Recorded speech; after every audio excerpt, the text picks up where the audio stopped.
Nag-walkout ang minority senators sa gitna ng talakayan kagabi tungkol sa mosyong amyendahan ng Senate rules para makadalo sa sesyon remotely o virtually ang mga senador. Git nila, mali at paglabag sa Senate rules ang proseso ng pag-akyat ng mosyon sa plenaryo. Ang mainit na debate ng mga senador sa Balitang Hatid ni Ian Cruz.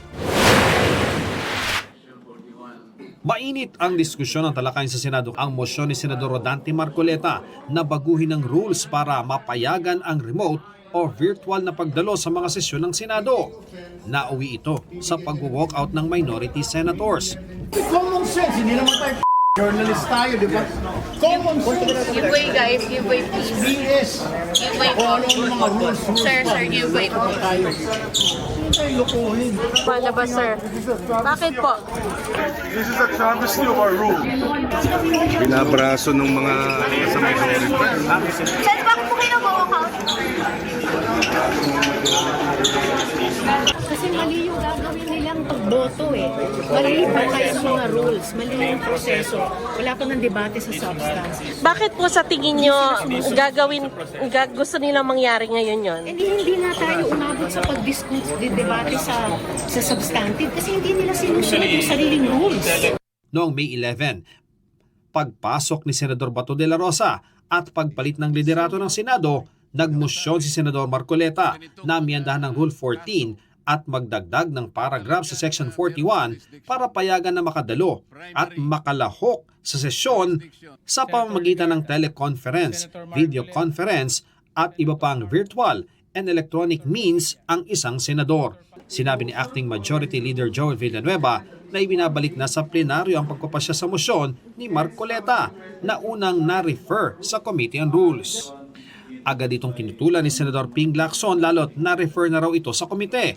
Pero gate ni Senate President Alan Peter Cayetano, pwedeng magpasya sa isang mosyon ang plenaryo na mas mataas sa isang komite alinsunod sa Rule 136 ng Senado. Ito pong motion na gustong talakayin ni Senator Marcoleta at pinamudmod ni Senate President sa atin, bagong motion po siya. Kung kaya't nag-a-apply po ang Rule Section 136 na kailangan bigyan ng isang araw pa pagkatapos ito i-move para talakayin. And tama si Senator Pangilinan, sa Lunes pa po yun, Madam President. Madam President, without giving meaning to anything, ito Senator pong Marcoleta. mahirap kasi kung wala po tayong legal background dito. Kaya sinasabi ko na nga po, hindi po bagong motion ito eh. Hindi ito tinanggap ni Ontiveros. Sinuspinde ang sesyon pero makikitang patuloy pang nagdidiskusyon sina Marcoleta at Ontiveros. Pagbalik ng sesyon, ang nais si Senate President Cayetano, pagbotohan na kung pwedeng talakayin ba nila ang amendment ni Marcoleta. We're only discussing whether we will take up the amendment or not. And we have exhausted already all the arguments. This is a simple motion, so I move that we divide the House. May I reiterate my motion. My question Madam is, Chair. why are we in so hurry? Why are they, the majority, in a hurry to tackle this motion and divide the House, Madam President?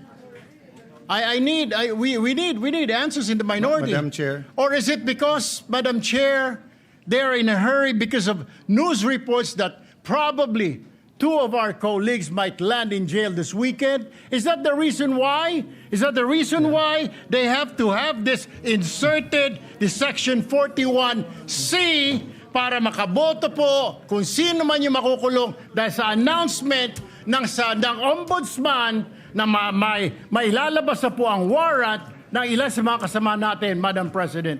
That is my question, Madam Madam President. Chair, We the recognize gentleman Senator- is out Senate of order because his question sa nagmamadali, bakit, can be discussed in the actual motion. Can be discussed after the motion whether we should take it up. We take offense that bibigyan niya ng ganyang kulay. Nagsasalita pa si Cayetano nung maganap na ang walkout. Can be discussed in the... Tanging si Senate Minority Leader Tito Soto ang naiwan sa plenaryo sa hanay ng minorya. Motion to adjourn is Senate not President. debatable. Akala ko ba magaling sa rules? We're not Parliamentary debating, inquiry. It's not we're not debatable with the debating President. minority Very leader. good. Madam adjourn. President. Kapag ka po ba nag-walk out ang minority, nawawala po yung quorum. Nagsimula po tayong may quorum. It doesn't matter if they walk out. Yes, I think we still have the quorum. once there is a quorum call, you have to call the roll. Kahit na present lahat o kulang kanina o there was a motion to dispense, whatever that is. Not A upon a quorum situation, call, Madam President, when motion they, to, when they motion to readily adjourn and willingly walk out. takes precedence. Hindi po yung covered ng rule natin.